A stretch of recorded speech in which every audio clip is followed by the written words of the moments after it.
Zippity-doo-dah, zippity-ay. I had an enormously positive response, including emails and comments, to the four principles for understanding the universe. Some people, however, said that they loved it, and even though I simplified it very, very greatly, they still thought it was too complicated. But this is the ancillary to that, even though it's completely unconnected. You didn't have to have watched that video. Human beings, of course, are faulty for a lot of things. I always find it really funny when an atomist or a nihilist thinks that if you can't hold it in your hand, if you can't put it underneath a microscope, that it doesn't exist. And, they'll, of course, point to God. Of course, you have to posit something before you can negate it. I don't care what people believe in, but I'll point out to them that there are an enormous pile of ephemeral things that have never been seen by anybody. You can't hold them, you can't touch them, you can't weigh them, you can't put them underneath a microscope, that are responsible for everything beautiful and horrific and, incredible on this earth. Every art form, every design, patent, creation, invention, poetry, music, principles, and there are many of them. Love, hope, faith, anger, fear, the list. These things built all of society, both its good things and its bad things. And yet, these atomists, these nihilists, they're so myopic. Like Mr. Magoo, I don't know if you know who the Mr. Magoo character was. He's basically a blind guy going, as a cartoon character going throughout the world, not being able to see anything. He always saved the world or whatever, even though he couldn't see it. These people are like Mr. Magoo. Getting back to that concept reification, one of the primary fallacies, and this is the Achilles heel in these atomists, these people that call themselves relativists, these people that are wrapped up in quantum concept reifications. They'll say, well, we have the math, but Mother Nature doesn't deal in math. She deals in pressure mediation. This is the reason why Nikola Tesla, even in his time, these people were known fools.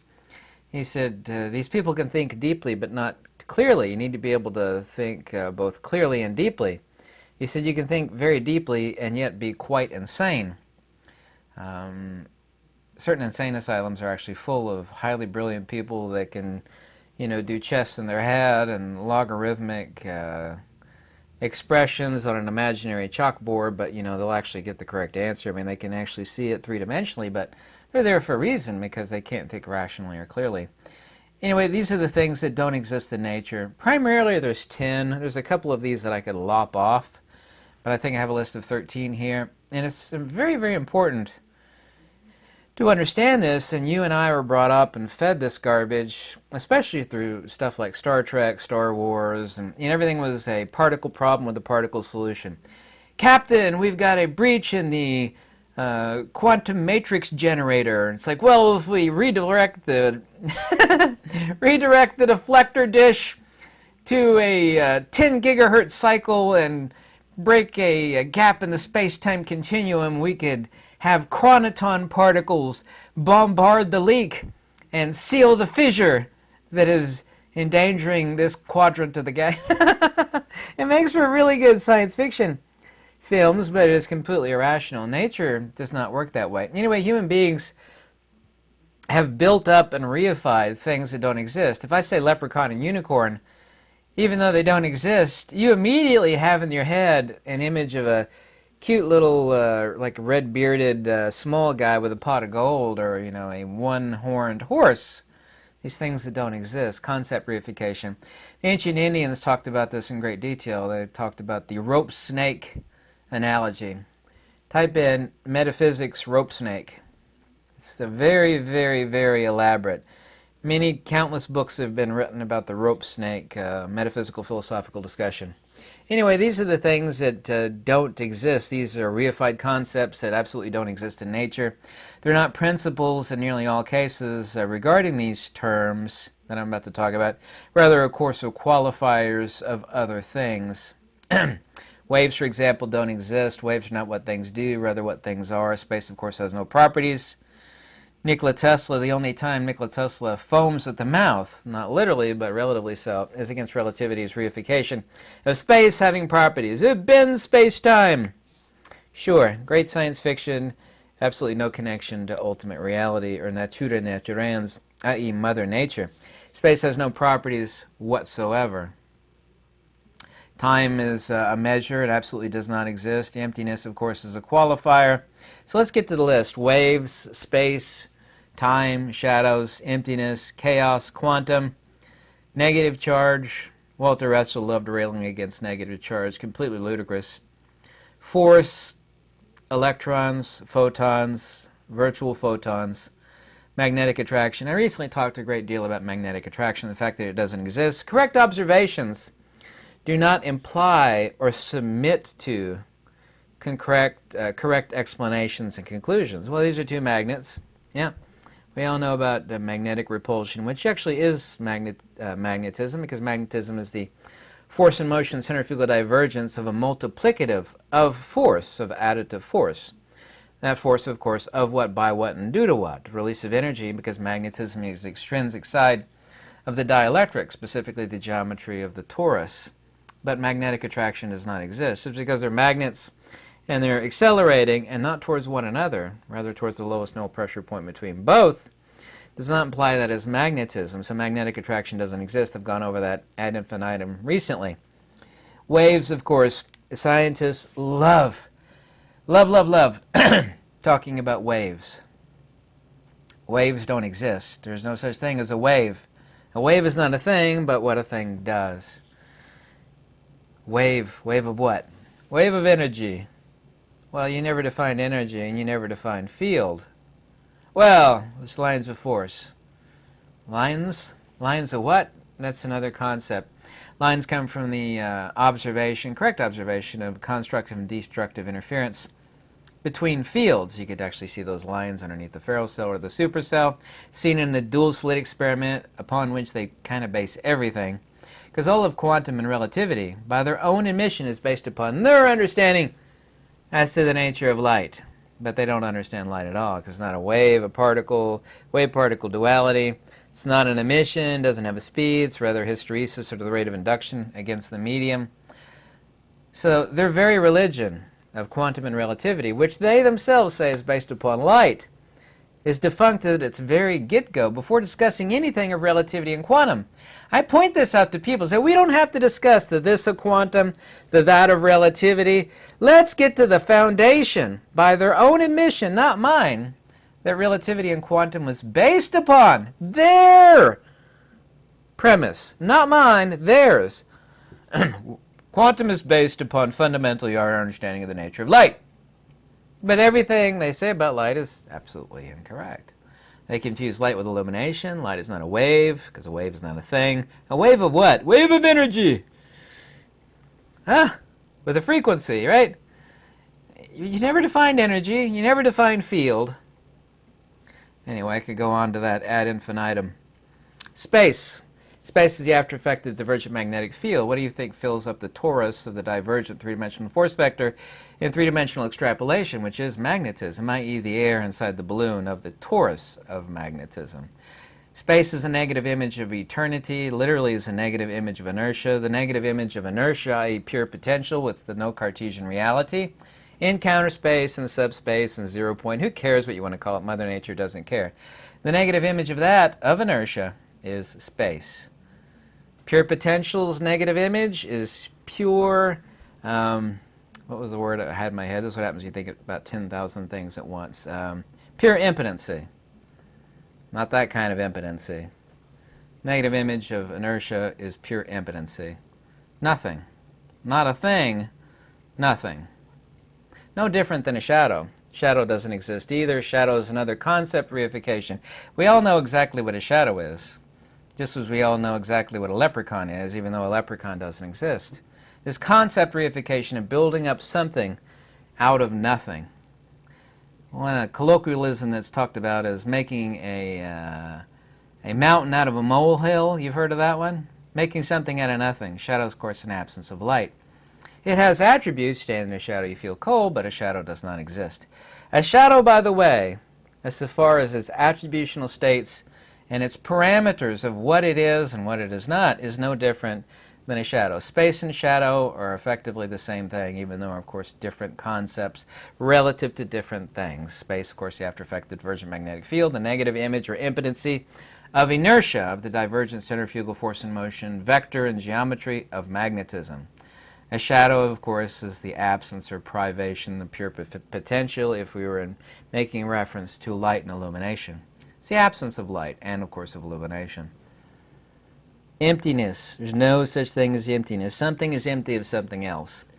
Emptiness is not a thing. Emptiness is no different than talking about unicorns and leprechauns. There's no such thing as emptiness. This is empty of that. This is what I've been debating for decades to these so-called Buddhists.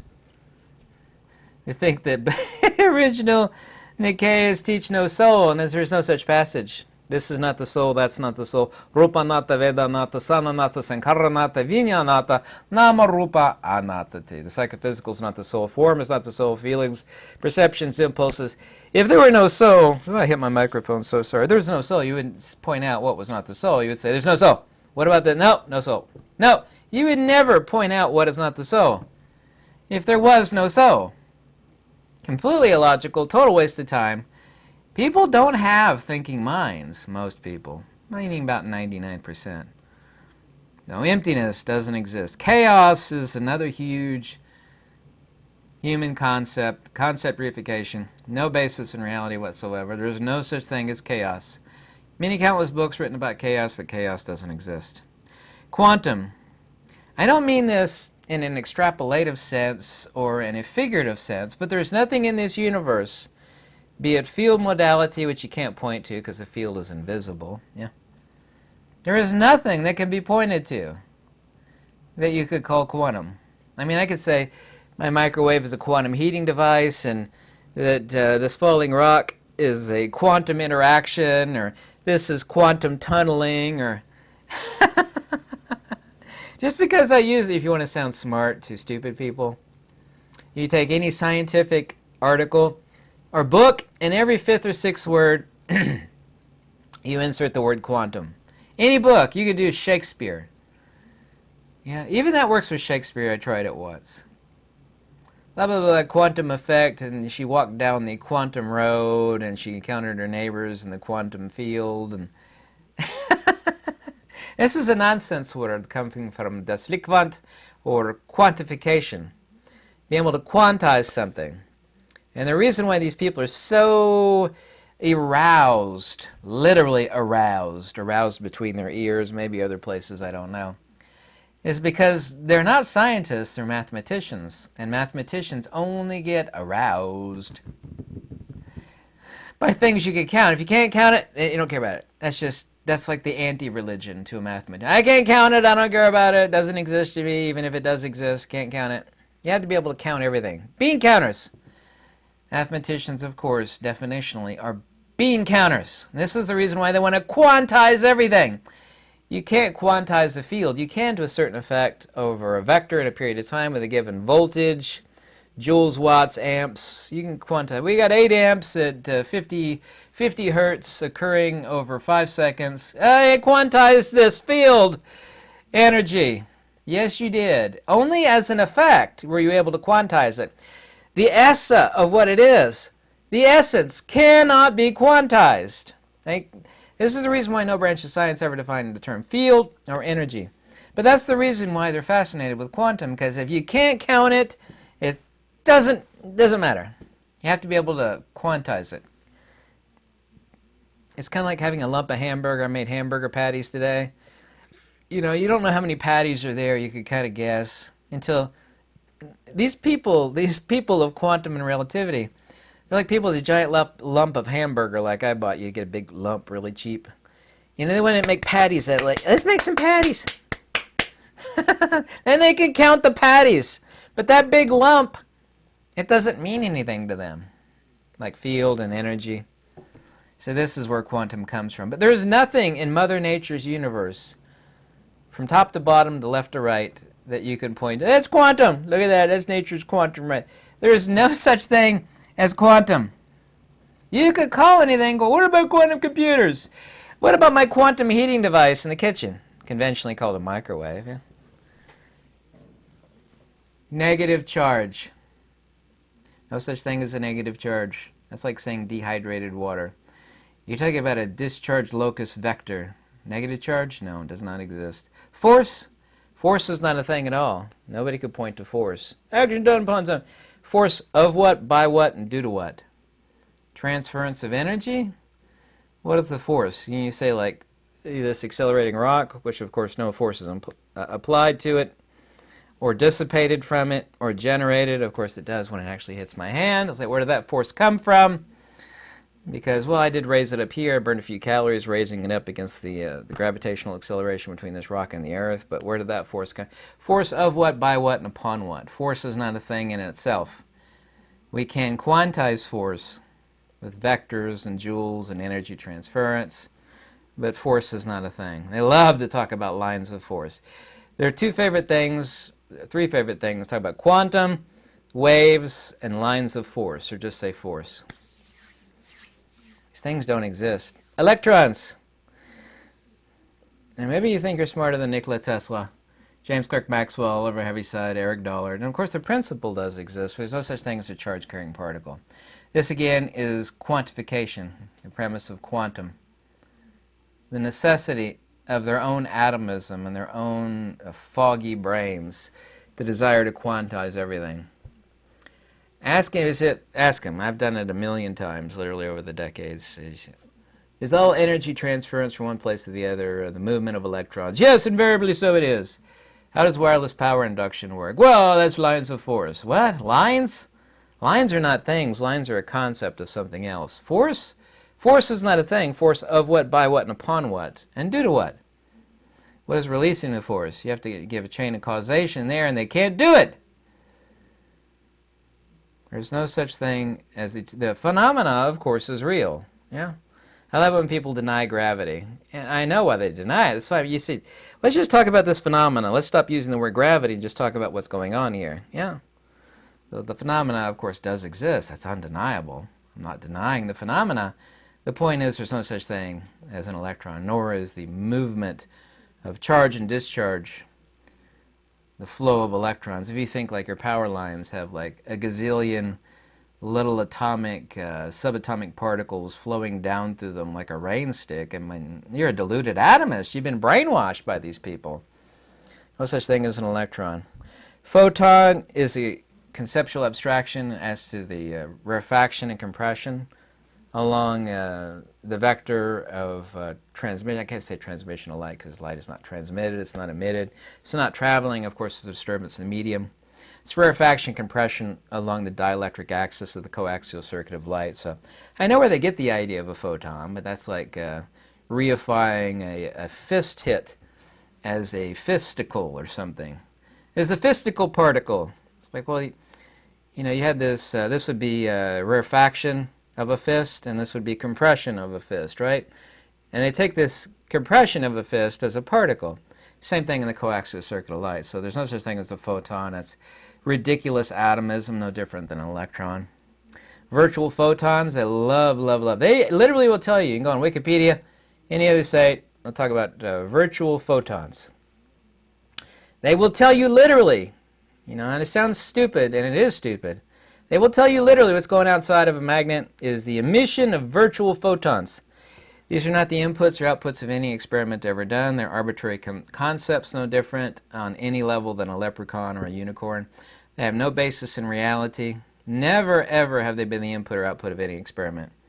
And lastly, of course, I've already talked about that magnetic attraction. So human beings suffer from this concept reification, and it is primarily and almost entirely spawned from the deep, dark, dank depths of atomism, relativity, and what I call the cult of bumping particles, or quantum.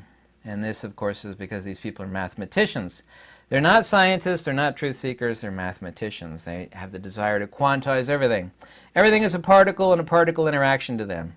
They can never explain instantaneous action at a distance. They can't explain what a field is. They can't explain what energy is. They can't explain wireless power induction.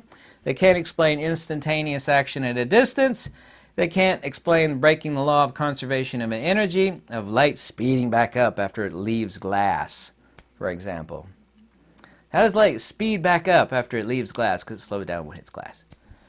If you understand what light actually is, the explanation is divinely simple, because Mother Nature is a hairy armpit chick who doesn't hide any secrets. Now, the secrets of nature are not hidden. It's just that human beings are that stupid. And of that, I can assure you 100% to be accurate. If you like these videos, you want to contact me. My email's in the description below. Any donations always warmly welcome. Send me an email and tell me how much you hated it. But if you tell me how much you hate it, at least be logical and tell me the reasons why. Happy New Year!